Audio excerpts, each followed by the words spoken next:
Olá pessoal, bom dia, boa tarde, boa noite ou boa madrugada. Independente do horário que você estiver nos assistindo, seja bem-vindo ao canal. Vamos prosseguir tratando de solidariedade passiva.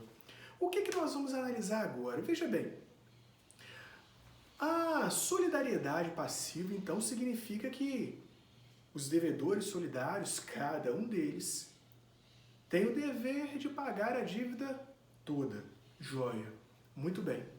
Mas imaginem vocês que um desses devedores, se um desses devedores, por exemplo, ele só entrou nessa relação obrigacional porque o credor o coagiu a entrar nessa relação obrigacional. Porque vocês concordam que a solidariedade passiva ela é bem benéfica ao credor? Por quê? Porque o credor ele tem uma opção de escolher, de repente, aquele devedor que é mais abastecido financeiramente, digamos assim, mais dotado de patrimônio, para poder adimplir a dívida. Quanto maior o patrimônio do devedor, melhor para o credor. Então, ele olha dentre aqueles devedores ali e fala, fulano de tal, eu acho que vai ter mais chance de me pagar, e vai lá então ingressa contra aquele devedor, para que aquele devedor lhe pague a dívida toda. As chances, teoricamente, dele receber vai ser grande. Mas, vejam bem, viram que o que eu falei? Que às vezes pode acontecer de um credor, ele coagir uma pessoa que não era devedora solidária a ingressar nesse polo passivo da relação obrigacional só para poder lhe trazer uma garantia maior de que a dívida vai ser adimplida, de que a dívida vai ser paga, entendeu? Só para o credor ter essa maior chance de ser pago. Pode acontecer isso? Pode, é claro. É uma relação obrigacional viciada nessa parte. Porque lembra que a gente estudou vícios do negócio jurídico, a coação é um desses vícios? Pois é. Mas olha só, caso o credor ele acione judicialmente esse devedor coagido para que ele pague a dívida toda, o que esse devedor vai poder fazer? Vai poder apresentar esse argumento. Não, olha só, eu só estou aqui no polo passivo dessa relação obrigacional porque ele, credor, me coagiu a estar aqui. Se não fosse assim, eu não estaria aqui. Então ele apresenta essa defesa. É uma exceção pessoal que se chama. Chama também de defesa pessoal, né? Uma exceção pessoal. Então esse devedor que foi coagido para ingressar no polo passivo da ação, ele vai poder apresentar essa exceção pessoal, essa defesa pessoal. Vamos trazer isso para um exemplo, para a gente analisar como é que isso seria na prática? Suponhamos que, lembram, Arildo, Gildo e Romildo, suponhamos que eles agora, eles continuem sendo primos, mas agora Gildo e Romildo vão querer comprar um imóvel rural na própria cidade deles ali. E eles, nessa empreitada, eles deixam Arildo de fora. Eles vão fazer só os dois, Romildo e Gildo, vão entrar nessa. Vamos lá, Romildo e Gildo, vamos, os dois, né? Romildo e Gildo. Romildo fala para Gildo, Gildo fala para Romildo. Vamos lá, para a gente poder comprar um imóvel rural, uma área aqui na nossa cidade mesmo, uma área rural, para a gente poder empreender, fazer empreendimento agrícola aí, né? Aí, meus amigos, Romildo e Gildo, vão procurar essa área e encontram um senhor chamado Chico Ribeiro. Chico Ribeiro, então, tem uma área que agrada muito a Romildo e a Gildo. Essa área vale ali R$1.200.000. Aí, Romildo e Gildo analisam e falam, não, acho que é um preço interessante para nós, né? Ia ser um pouco difícil, né? Porque é um preço alto, mas eles fizeram as contas e falaram, não, 1.200.000, tudo bem. E aí, então, firmaram começaram a elaborar ali, com Chico Ribeiro, um contrato. Então, Chico Ribeiro ia vender aquela área na zona rural para Romildo e Gildo por 1.200.000 e eles seriam incluídos, e seria feita uma cláusula nesse contrato, de que Romildo e Gildo seriam devedores solidários daquela obrigação de pagar R$ 1.200.000. Vejam só, R$ 1.200.000, Romildo e Gildo, devedores solidários. Chico Ribeiro ia poder cobrar a dívida de um deles, e um deles, por exemplo, se Chico Ribeiro cobrasse R$ 1.200.000 de Romildo ia poder falar, não, eu só posso te pagar 600 mil, os outros 600 mil você cobra lá de Gildo. Não, por quê?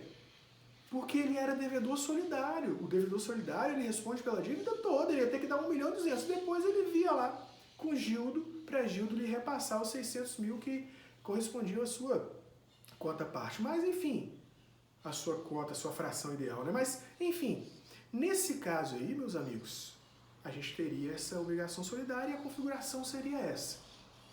Mas Chico Ribeiro fica sabendo que Arildo é primo dos outros dois, de Romildo e de Gildo, e que Arildo tem um potencial financeiro infinitamente superior ao potencial financeiro de Romildo e de Gildo. Chico Ribeiro, então, ele faz um telefonema para Arildo e fala, Arildo, se você não ingressar aqui nessa obrigação como devedor solidário, você vai se tornar o homem mais perseguido dessa cidade. E outra coisa, seus filhos vão estar com a vida em risco, hein? Fez uma ameaça a Arildo para que Arildo ingressasse como devedor solidário naquela relação obrigacional. Arildo, então, diante dessa ameaça, foi lá também, conversou com Romildo e Gildo, e acabaram ali, eles concordaram e ele ingressou ali naquela relação obrigacional também, agora como devedor solidário. Então agora nós tínhamos Chico Ribeiro de um lado, que era credor, e nós tínhamos Arildo, Gildo e Romildo como devedores solidários. Aí, queridos, chega o dia de pagar o valor de R$ 1.200.000 e quem que Chico Ribeiro optou por cobrar? Optou por cobrar Arildo. Lógico, é o que tinha mais dinheiro. Aí Arildo se recusa. Aí Chico Ribeiro ingressa com uma ação judicial contra Arildo para que Arildo possa pagar R$ 1.200.000 a ele. Quando Arildo for apresentar a sua defesa, Arildo vai poder argumentar o quê? Olha, eu só ingressei nessa obrigação porque o Chico Ribeiro me coagiu. Então é uma defesa pessoal que Arildo apresenta. Mas vamos supor, meus amigos, que além disso, Chico Ribeiro ainda forge um contrato lá, um aditivo, falando que depois foi adicionada uma obrigação, acrescentando aquele preço, aquela obrigação, mais R$ 500.000. Ou seja, Chico Ribeiro fala, não é só R$ 1.200.000 não. Aqui, esse contrato aqui, ainda R$ 500.000 eles concordaram que eu cobrasse a mais deles. Eles concordaram em pagar R$ 500.000 a mais. Aí forjou as assinaturas de Arildo, de Gildo e de Romildo. Beleza. Mas lembra que ele entrou com a ação só contra Arildo? Então, Arildo pode alegar aquela defesa pessoal dele, não, presta atenção. Eu só estou aqui nessa relação obrigacional porque eu fui coagido. Ponto. É uma defesa pessoal dele. E ainda pode acrescentar ainda um outro argumento. E além disso, esse valor que ele está falando aí de R$ 500.000 a mais, que ele falou que eu, Gildo e Romildo assinamos, esse valor aí, esse contrato aí, ele é forjado. Ele é falso. Então, Arildo apresentou uma defesa pessoal e depois ele apresentou uma defesa que não era só pessoal, não era relacionada só à pessoa dele, era também relacionada à pessoa de Gildo e de Romildo. Por quê? Porque aquele instrumento, aquele documento falso ali, também era atribuída, né? O credor, o Chico Ribeiro, queria dizer que Gildo e Romildo também tinham assinado aquele instrumento ali, quando na verdade não. Então, a primeira defesa, o primeiro argumento que Arildo apresenta é uma defesa pessoal, porque ele fala, não, ele me coagiu. Porque ele sim foi coagido a estar na relação obrigacional, já que Gildo e Romildo não foram coagidos, lembra? Mas o outro argumento, que é o argumento de que aqueles 500 mil a mais, aquele contrato prevendo 500 mil a mais, é um contrato forjado, esse argumento aí já não é uma defesa pessoal que se relaciona só a ele, a Arildo, mas se relaciona também a Gildo e a Romildo.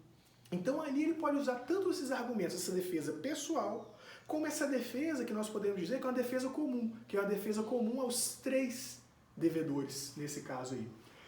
Então o devedor solidário, meus amigos, ele pode opor contra o credor tanto as defesas que lhe são pessoal, como as defesas que lhe são comuns a ele e aos demais devedores. Agora, e se a situação fosse diferente? Vamos supor que deu o dia de pagar, eles não pagaram, e aí Chico Ribeiro aciona Gildo. Gildo, ele vai poder opor aquele argumento de que aqueles 500 mil reais a mais são relacionados a um contrato forjado, que portanto não são devidos? Vai poder opor. Por quê? Porque o nome dele está ali, como se ele tivesse assinado aquele contrato. Então é uma defesa comum, lembra? O Chico Ribeiro colocou como se tanto Arildo, como Gildo, como Romildo tivesse assinado aquele contrato, e não foi. Então, por ser uma defesa comum, Gildo pode falar, não, esses 500 mil reais aí, eu não vou pagar, não, esses 500 mil reais a mais. Agora, ele pode alegar também outra coisa, ele pode alegar também, Gildo, hein? Pode alegar, não, e outra coisa, Arildo foi coagido a estar aqui na relação obrigacional, portanto, eu também não vou pagar 1.200.000 não. Pode? Não. Por quê? Porque, com relação à coação, o único que foi coagido a estar no polo passivo da relação obrigacional foi Arildo. Então, é uma defesa pessoal de Arildo. Gildo não pode se utilizar de uma defesa pessoal, de uma exceção pessoal de Arildo, para poder se recusar a pagar a obrigação. Perceberam? Então, os 500 mil a mais, ele pode apresentar aquele argumento de que se trata de um aditamento, de um aditivo falso. Mas com relação a 1.200.000 que está sendo cobrado dele, ele vai ter que pagar. Por quê? Porque ele não foi coagido a estar no polo passivo da relação obrigacional. Não foi. Ele foi de espontânea vontade, junto com o Romildo, lembra inicialmente? Então, nesse caso, ele só pode apresentar a exceção, a defesa comum. A defesa, a exceção pessoal de Arildo, ele não pode apresentar. Onde que no Código Civil isso é falado para nós? No artigo 281. O devedor demandado pode opor ao credor as exceções que lhe forem pessoais e as comuns a todos. Aqui, ó. Exceção pessoal, lembra aquela lá que Arildo apresentou? Da coação? Legal. E as comuns a todos, lembra aquela que ele falou que era falso, aquele aditivo de 500 mil reais? Defesa comum a todos. Ó, só que não aproveita o devedor as exceções pessoais a outro co-devedor. Ou seja, as exceções pessoais que eram de Arildo não aproveita a Gildo. Gildo só pode se valer de possíveis exceções pessoais que ele tivesse contra o credor. As exceções pessoais de Arildo só servem para Arildo. Então, Arildo pode apresentar exceções pessoais e as exceções comuns. Mas aquela relação lá, Gildo, por exemplo, só pode apresentar as exceções comuns. Porque a exceção pessoal que existia ali era uma exceção pessoal só de Arildo. Beleza, gente? Claro? Então, vamos à sugestão aqui de anotação, professor. Vai lateralizar aqui o tópico de sugestão. Exceções pessoais e comuns seria o tópico. Exceções pessoais e comuns. E aí, o conteúdo seria o devedor demandado pode opor ao credor as exceções que lhe forem pessoais e as comuns a todos. Está onde? No artigo 281 do Código Civil. E como observação você pode colocar as exceções pessoais de um dos devedores solidários não aproveitam a outro codevedor. Artigo 281 do Código Civil. Tudo no mesmo artigo, como nós vimos. Então o professor lateralizou aqui e deu o sorriso padrão. Você já sabe que vai ser iniciado o top de 5 segundos para você printar a tela. Vamos lá? 5, 4, 3, 2, 1, 0. Printou, registrou, então beleza. Vamos prosseguir. Agora uma outra situação, amigos, seria a seguinte. Vamos supor que Arildo ingressou nessa relação obrigacional não por coação, foi por sua livre e espontânea vontade. Então nós vamos ter de um lado Chico Ribeiro e de outro lado Arildo, Gildo e Romildo. Todos três ingressaram por sua livre e espontânea vontade nessa relação obrigacional e são devedores solidários daquele valor, né, daquela quantia de R$1.200.000. Imagine você que o Chico Ribeiro fala o seguinte: olha, chame Romildo e fale assim: Romildo, eu sei que vocês são devedores solidários, mas eu vou fazer o seguinte, eu vou renunciar à solidariedade com relação a você. Porque você é um cara gente boa, a gente já se conhece há tanto tempo, né? Aí chama o Romildo e fala: Romildo, eu renuncio à solidariedade com relação a você. O que significa isso? Quando ele renuncia à solidariedade. Lembra que a solidariedade passiva permite que o credor exija que um só dos devedores, por exemplo, ele responda pela dívida toda? Quando Chico Ribeiro fala isso com Romildo, que ele está renunciando à solidariedade com relação a Romildo, ele está querendo dizer, ó, Romildo, eu agora estou renunciando a exigir de você a dívida toda. Com relação a você, eu só vou exigir o pagamento da sua parte. 1.200.000 dividido por 3 dá R$400.000. Então, com relação a Romildo, Chico Ribeiro só ia poder cobrar 400 mil, porque ele renunciou à solidariedade com relação a um dos devedores. Pode isso, Roberto? Pode. Inclusive, ele pode renunciar também com relação aos três, a todos os devedores. Aí ele vai ficar agora podendo cobrar só a parte de cada um, não vai poder cobrar mais toda a dívida de algum deles. Vai ter que cobrar uma parte de cada um, se ele renunciar à solidariedade com relação a todos. Quando a gente tem essa renúncia que é relacionada só a um ou a dois, né, ou a alguns dos devedores solidários, a gente tem a chamada renúncia relativa. E quando é com relação a todos os devedores, a gente tem a chamada renúncia absoluta. Essa nomenclatura é inclusive usada pelo professor Carlos Roberto Gonçalves. Aí, nessa parte aqui que a gente está estudando agora sobre renúncia à solidariedade, a solidariedade passiva, nós já vamos aqui para uma anotação inicial. Isso daí está previsto, como eu disse para vocês, no artigo 282, o credor pode renunciar à solidariedade em favor de um, de alguns ou de todos os devedores. E a anotação que a gente poderia fazer, o tópico que a gente poderia abrir, seria esse daqui, ó. Renúncia à solidariedade seria o tópico. O conteúdo desse tópico poderia ser: o credor pode renunciar à solidariedade em favor de um, de alguns ou de todos os credores. Está lá no artigo 282 do Código Civil. E aí colocar assim, ó, na observação 1, a classificação, uma das classificações para as renúncias, quanto a renúncias à solidariedade, é renúncia relativa, que é aquela em favor de um ou de alguns devedores, e renúncia absoluta, quando é em favor de todos os devedores. Como eu disse, é uma nomenclatura, uma classificação usada pelo próprio professor Carlos Roberto Gonçalves. Beleza? Vou te dar a oportunidade, então, de registrar essa tela. Quando o professor lateraliza aqui, dá o sorriso padrão, você sabe que vai ter top de 5 segundos para fazer o print da tela. Então, vamos lá? 5, 4, 3, 2, 1, 0. Printou, registrou, então beleza. Vamos prosseguir aqui. E para prosseguir, agora a gente tem que analisar um dispositivo muito importante do Código Civil, que é o parágrafo único do artigo 282. Olha o que o parágrafo único diz. Se o credor exonerar da solidariedade um ou mais devedores, subsistirá a solidariedade dos demais. Lembra que eu falei para vocês, olha, que Chico Ribeiro, por exemplo, pode renunciar à solidariedade com relação a Romildo? Falei. Quando ele renuncia à solidariedade com relação a Romildo, persiste a solidariedade com relação aos outros dois. Então, quando ele renuncia à solidariedade com relação a Romildo, ele não está querendo dizer também que agora, com relação a Arildo e a Gildo, ele vai cobrar só a parte, a fração ideal deles. Não, não. Persiste a responsabilidade. Então, olha, se o credor exonerar da solidariedade um ou mais devedores, subsistirá a dos demais. Agora, é claro, amigos, que a gente tem sempre que observar o seguinte.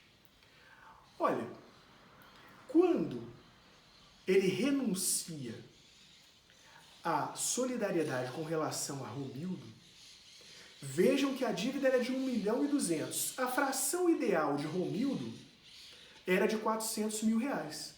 A solidariedade que vai persistir aí agora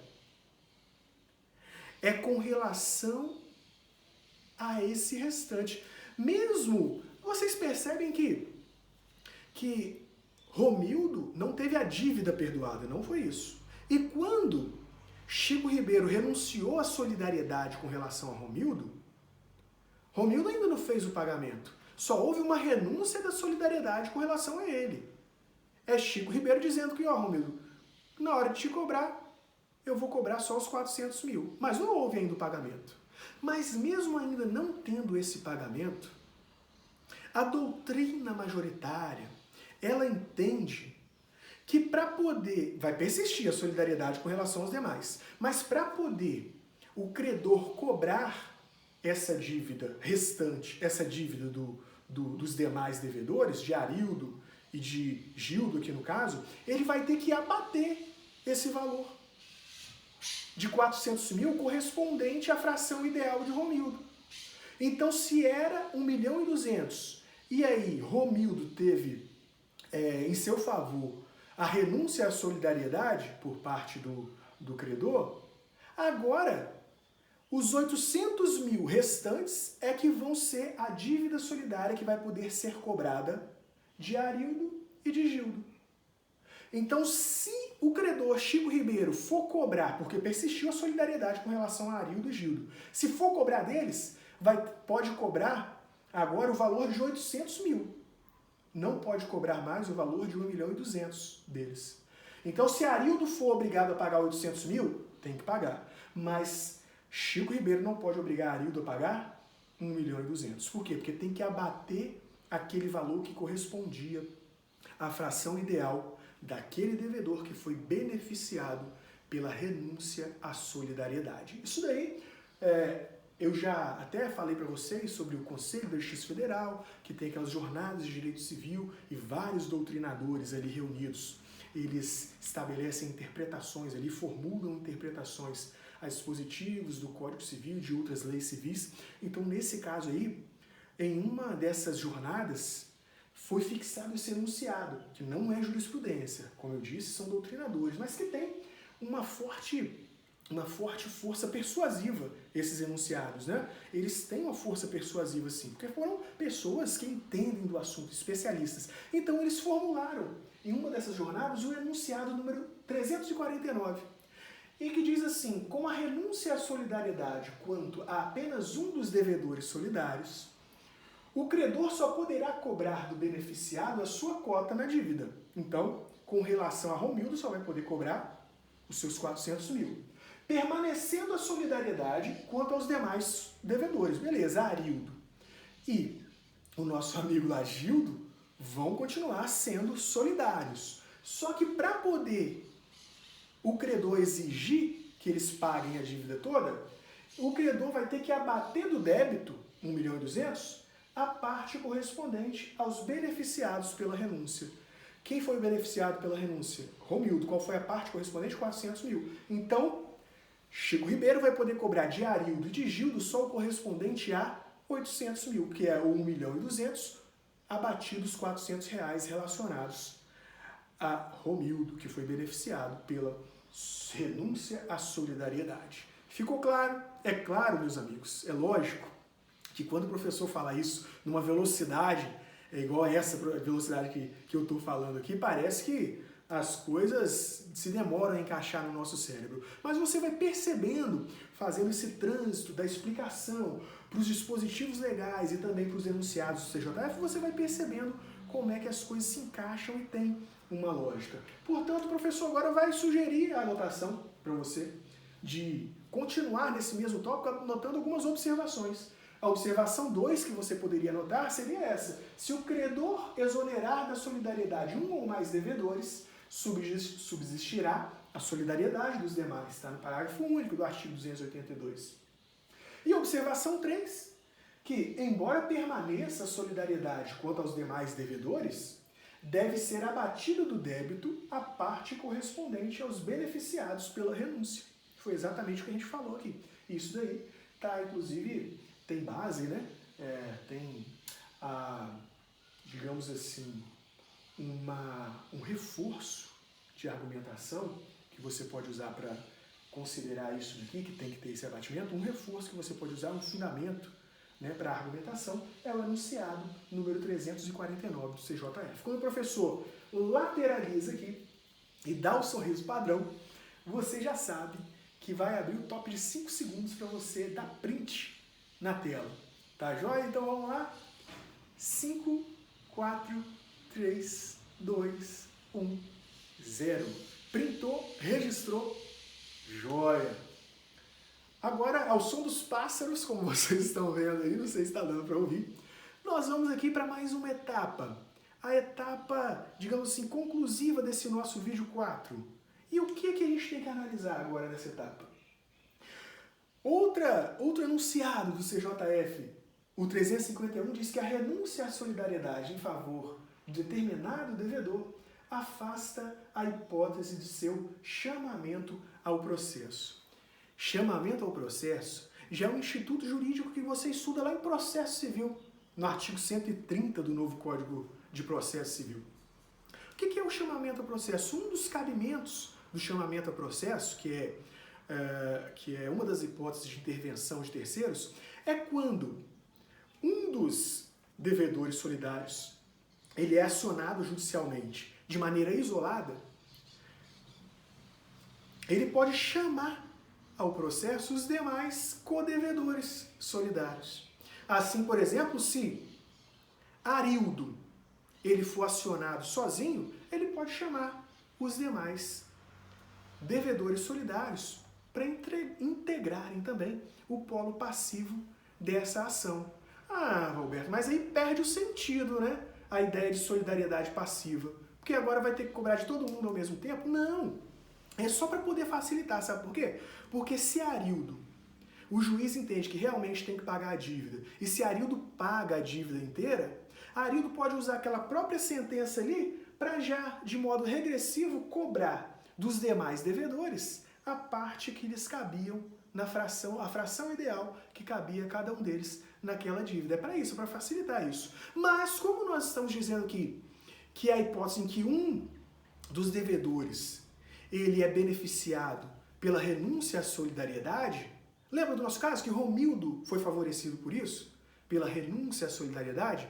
Quando acontece isso, um dos devedores solidários ele é beneficiado pela renúncia à solidariedade, ele também já não vai mais ser necessariamente obrigado a integrar, a atender uma convocação de chamamento ao processo. Não que ele seja obrigado, né? Mas assim, ele já não vai mais ser considerado um devedor solidário. Então, portanto, não vai caber mais chamamento ao processo com relação àquele devedor. Porque o credor renunciou à solidariedade com relação a ele.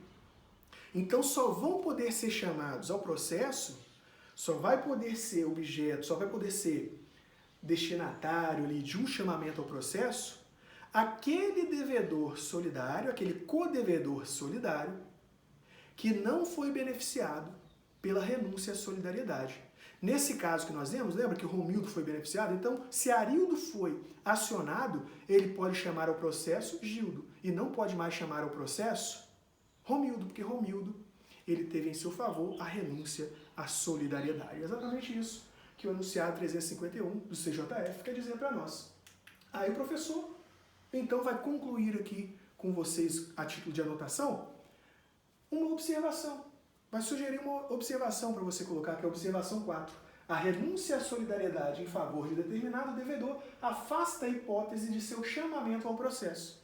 É o que está lá no enunciado número 351 do CJF. Quando o professor lateralizou e deu um sorriso padrão, você sabe que vai abrir o top de 5 segundos para você printar a tela. Vamos lá? 5, 4, 3, 2, 1, 0. Printou? Registrou? Muito bom. Joia. Agora, ao final desse vídeo 4, o que nós temos para você? Surpresinha jurídica. Vamos lá. Afirmativa para você julgar verdadeira ou falsa e na frente ainda colocar o artigo do Código Civil que fundamenta a sua resposta. Afirmativa 1. É vedado ao credor renunciar à solidariedade em favor de apenas um ou alguns dos devedores solidários. Verdadeiro ou falso? Qual artigo fundamenta a sua resposta? Afirmativa 2. Se o devedor exonerar expressamente da solidariedade um ou mais devedores, não mais subsistirá a solidariedade dos demais. Verdadeiro ou falso? Qual artigo do Código Civil fundamenta a sua resposta? Você vai responder aí mesmo, nos comentários. Professor, quando que o senhor vai divulgar o gabarito? Gabarito? Na nossa aula de terça-feira, dia 26, tá bom? Quando nós vamos resolver essas questões e algumas outras. Então deixa aí no comentário a resposta a essas afirmativas, se são verdadeiros ou falsos, e o fundamento, qual artigo do Código Civil fundamenta cada resposta que você vai dar. Tá joia? Responde logo, não deixa para poder ver todos os vídeos, não. Só tem mais um, só tem o derradeiro, que é o vídeo 5. E ó, lembrem-se, hein? Eu tô de olho em vocês estão aqui comigo, hein? Tô olho no olho, hein, meus amigos? Não tem como escapar, não. Olha lá, vamos lá? Então você responde nos comentários e na terça-feira eu te entrego o gabarito. Mas tem certeza que você já vai responder aí convicto de que está acertando, né? Tô vendo a concentração de vocês aí, ó. Posso olhar no rosto de cada um aqui, ó. Parabéns, meus amigos. Valeu? Então, responde aí e vai pro vídeo seguinte, por favor. Daqui a pouquinho, então, eu te encontro. Um grande abraço e até lá!